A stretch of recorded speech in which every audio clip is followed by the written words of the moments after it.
Hello friend. आज हम जो साइंस जो सब्जेक्ट है उसका फर्स्ट पार्ट हमने देखा था पहले क्लास 10th का। आज हम सेकंड पार्ट की बात करते हैं। तो सेकंड जो पार्ट है हम पढ़ रहे थे इलेक्ट्रिक करंट यानी विद्युत धारा के बारे में हम पढ़ रहे थे। तो उसका सेकंड जो पार्ट है तो वो उसके बारे में हम बात करते हैं। तो सब्जेक्ट है साइंस और क्लास 10th की बात कर लेते हैं, इंग्लिश मीडियम या हिंदी मीडियम दोनों के लिए। तो सबसे पहले हम बात करते हैं यूनिट ऑफ इलेक्ट्रिक करंट। तो यूनिट ऑफ इलेक्ट्रिक करंट क्या होता है, ठीक है। तो विद्युत धारा के मात्रक, हिंदी में क्या बोलेंगे, विद्युत धारा के मात्रक। और unit of electric current are ampere. तो यूनिट ऑफ इलेक्ट्रिक करंट जो होता है वो क्या होता है, एम्पियर होता है। क्या होता है, एम्पियर। मैं इसको अंडरलाइन कर देता हूँ, यहाँ से आपको साफ दिखाई देगा। तो एम्पियर क्या होता है, विद्युत धारा का मात्रक। तो यहाँ से हम बात करें कि विद्युत धारा का मात्रक एम्पियर होता है। तो एम्पियर कैसे लिखेंगे, इस तरीके से हिंदी में लिखते हैं, ठीक है। ये चीज़ें हम लास्ट वीडियो में भी देखा था, लेकिन मैं अब यहाँ पर आपको वापस दिखाने की कोशिश करूँगा। अगर आपने वो लास्ट वीडियो नहीं देखा है तो आपको डिस्क्रिप्शन में उसका लिंक मिल जाएगा, वहाँ से आप इसको देख सकते हैं। और दूसरी चीज़ ये है कि आपने अभी तक चैनल को सब्सक्राइब नहीं किया तो चैनल को ज़रूर सब्सक्राइब कर ले, ताकि आपको जो भी नया वीडियो अपलोड हो तुरंत आपको मिलता रहे। तो आगे हम बात करते हैं अदर यूनिट। तो अदर यूनिट की अगर बात करेंगे, कई बार क्या होता है, एम्पियर बहुत बड़ा जो यूनिट हो जाता है, बहुत बड़ा यूनिट न्यूमेरिकल्स प्रॉब्लम्स में क्या होती है, प्रॉब्लम्स होती है थोड़ी, तो वहाँ पर क्या है, मिली एम्पियर। तो मिली होता है 10⁻³ एम्पियर होता है।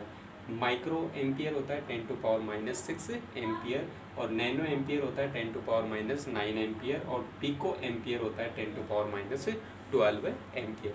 ये क्या आप जैसे 11th 12th क्लास पढ़ोगे तो उसके अंदर क्या आती है, पूरी सीरीज आती है, जैसे milli, micro, nano, pico, femto, atto, zepto, yocto, इस तरीके से पूरी सीरीज होती है। वहाँ से आप इसको देख सकते हैं, ठीक है। तो सीरीज़ के बारे में ज़्यादा डिस्कस नहीं करेंगे क्योंकि वो हाई लेवल का आ जाता है फिर, ठीक है। तो वो आपके अभी तक आपको इतना ही आपको ध्यान में रखना है। उसके बाद में बात करते हैं एम्पियर। एम्पियर बराबर होता है कूलाम पर सेकंड। ये कहाँ से आया, क्योंकि जो विद्युत धारा यानी इलेक्ट्रिक करंट होता है वो Q/T होता है, कैपिटल Q/T होता है। Q क्या होता है, चार्ज होता है, और चार्ज का जो यूनिट होता है वो कूलाम होता है। T क्या होता है, टाइम यानी समय होता है, इसका जो यूनिट होता है वो सेकंड होता है, ठीक है। इस तरीके से अगला हम बात करते हैं डेफिनेशन ऑफ 1 एम्पियर। तो 1 एम्पियर की डेफिनेशन के बारे में मैं बात करता हूँ, ठीक है। तो definition of 1 ampere, if 1 coulomb charge flow in 1 second, क्या है, 1 coulomb charge flow in 1 second then flow of electric current is 1 ampere. तो 1 एम्पियर की डेफिनेशन की अगर मैं बात करूँ हिंदी में, कि जब एक कूलाम चार्ज 1 सेकंड में प्रवाहित होता है, एक कूलाम आवेश 1 सेकंड में प्रवाहित होता है, तो विद्युत धारा की जो मात्रा होती है वो कितनी होती है, 1 एम्पियर होती है। तो इसको इस तरीके से हम समझ सकते हैं। देखो किस तरीके से समझेंगे इसको, देखना। देखो इलेक्ट्रिक करंट जो होता है, इलेक्ट्रिक करंट की मैं बात करूं, इलेक्ट्रिक करंट जो होता है I बराबर क्या होता है, Q/T। हमने क्या माना कि Q बराबर हमने मान लिया 1 कूलाम, ठीक है, और T बराबर हमने मान लिया 1 सेकेंड, ठीक है। तो इस तरीके से हम क्या कह सकते हैं कि I क्या हो गया, 1 एम्पियर, ठीक है। तो इसी तरीके से हमारे पास ये डेफिनेशन आई कि 1 coulomb charge flow in 1 second then current flow is 1 ampere. तो करंट फ्लो कितना होगा, 1 एम्पियर होगा। तो ये क्या होगी, इसकी डेफिनेशन हो गई। उसके बाद हम बात करते हैं, ये हमारी इसकी डेफिनेशन होगी, हमने किस तरीके से इसको डेराइव किया है। उसके बाद हमने बात करते हैं कि चार्ज जो होता है Q = होता है N/E। ये हमारे पास एक फॉर्मूला आया था, Q = N/E। Q क्या होता है, टोटल चार्ज, क्या होता है, टोटल चार्ज। N क्या होता है, number of electron, number of electron. E क्या होता है, charge of electron, charge of electron. तो नंबर ऑफ इलेक्ट्रॉन और चार्ज ऑफ इलेक्ट्रॉन, इस तरीके से हम इसको डिफाइन कर सकते हैं। तो क्यू टोटल चार्ज, तो टोटल चार्ज हमें अगर फाइंड आउट करना है, यानी कुल आवेश, क्या बोलेंगे हिंदी में, कुल आवेश। कई बार इस पे छोटा सा न्यूमेरिकल पूछ लिया जाता है, और ये क्या होगी, इलेक्ट्रॉन की संख्या। ठीक है दोस्तों, तो ये इलेक्ट्रॉन की संख्या और ये इलेक्ट्रॉन का आवेश, ये इलेक्ट्रॉन का आवेश हो गया। तो इस तरीके से हमारे पास क्या आ गया, ये फॉर्मूला है और इससे वैल्यू हम निकालते हैं। तो किस प्रकार निकालते हैं, किस प्रकार से न्यूमेरिकल आता है, देखो इलेक्ट्रॉन चार्ज ऑफ इलेक्ट्रॉन होता है, आपको पता होगा 1.6 इंटू 10⁻⁹ कूलम होता है। ये फिक्स वैल्यू होती है, ये इलेक्ट्रॉन के चार्ज की फिक्स वैल्यू होती है। एन की वैल्यू हमें फाइंड आउट करनी पड़ेगी, क्यू की वैल्यू भी अगर हमें नहीं गिवन है तो फाइंड आउट कर सकते हैं। तो यहाँ से अगर हमें ये गिवन हो और ये हमें पहले से पता है, और ये इसको क्या कर सकते हैं, फाइंड आउट कर सकते हैं।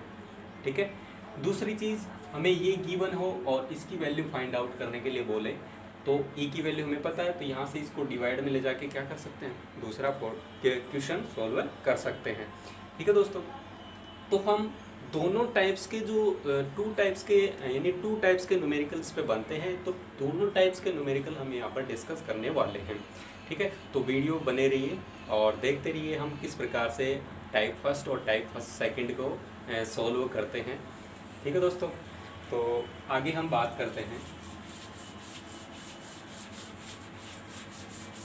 सबसे पहला है टाइप फर्स्ट। टाइप फर्स्ट की बात करता हूँ। टाइप फर्स्ट क्या है, देखो टाइप फर्स्ट है find number of electron in 1 coulomb charge, यानी एक कूलम चार्ज के अंदर हमें कितने इलेक्ट्रॉन उपस्थित हैं वो हमें यहाँ पर फाइंड आउट करना है। तो दोस्तों एक तरीका होता है किसी भी न्यूमेरिकल को सोल्व करने का, तो बहुत अच्छा तरीका है। उससे क्या होता है कि आपको ये पता लग जाएगा कि क्या गिवन है और क्या हमें कैलकुलेट करना है। तो सबसे पहले मैं सॉल्यूशन की बात कर लेता हूँ यहाँ पर। तो सॉल्यूशन में हमें गिवन दैट इधर लिखा है और इधर लिखा है कैलकुलेट। ठीक है, इधर लिखा है गिवन दैट और इधर क्या लिखा है, कैलकुलेट। तो गिवन क्या है इसके अंदर, टोटल चार्ज यानी कैपिटल Q बराबर 1 कूलम। कैलकुलेट यानी कितना है, कैलकुलेट क्या करना है, नंबर ऑफ इलेक्ट्रॉन, ये हमें कैलकुलेट करना है। ठीक है दोस्तों, तो यहाँ से हमें पता लग गया कि ये वैल्यू हमें गिवन और ये वैल्यू हमें कैलकुलेट करनी है। तो वी नो दैट, अगर हिंदी की बात करें तो इसे क्या बोलेंगे, दिया गया है, और यहाँ पर क्या लिखेंगे, ज्ञात करना है। तो वी नो दैट, हम जानते हैं कि, क्या जानते हैं, कैपिटल Q बराबर N मल्टीप्लाई E होता है। ये हमने फॉर्मूला देखा। यहाँ से इसकी वैल्यू हमने रख दी 1 और इसकी वैल्यू हमें फाइंड आउट करनी है, और इसकी वैल्यू होती है 1.6 इंटू 10⁻⁹ कूलम। ठीक है दोस्तों, ये है। अब इसको मैं थोड़ा सा ऊपर लिखता हूँ।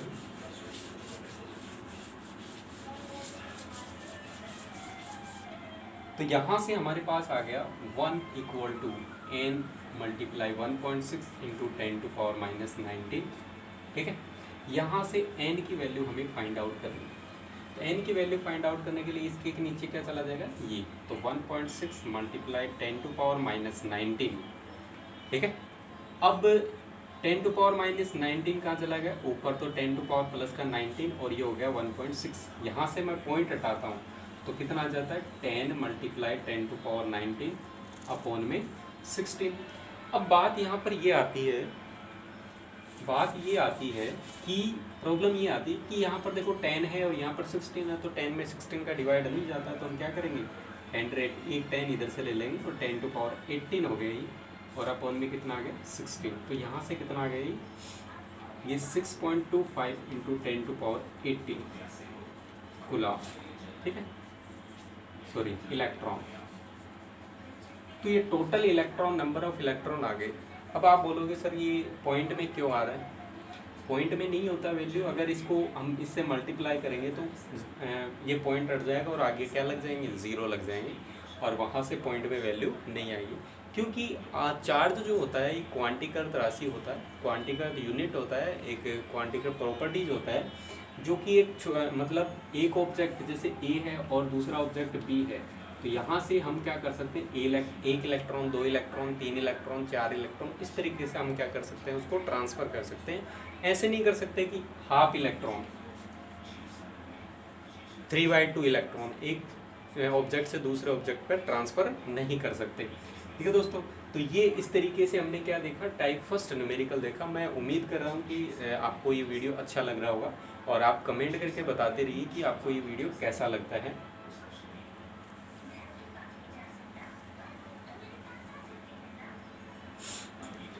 तो अब मैं सेकंड जो टाइप है इसका, सेकंड टाइप की मैं बात करता हूँ यहाँ पर।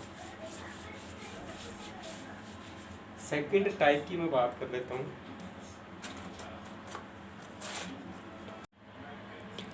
अब हम दूसरा जो है टाइप सेकंड की बात करते हैं। टाइप सेकंड क्या है, if number of electron is 1.6 multiply 10⁻19 plus का, then find the total charge. ठीक है, क्या हिंदी में बात कर लेते हैं। अब यदि इलेक्ट्रॉन की संख्या 1.6 गुणा 10⁻+19 है, तो कुल आवेश का मान ज्ञात कीजिए। ठीक है, तो वही सॉल्यूशन गिवन दैट दिया गया है, कैलकुलेट ज्ञात करना है।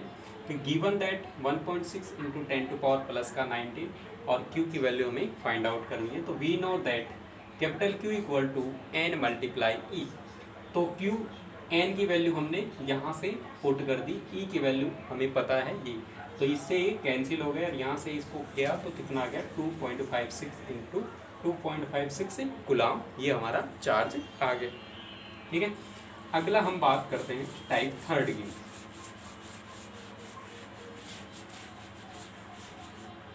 देखो टाइप थर्ड किस प्रकार से आता है।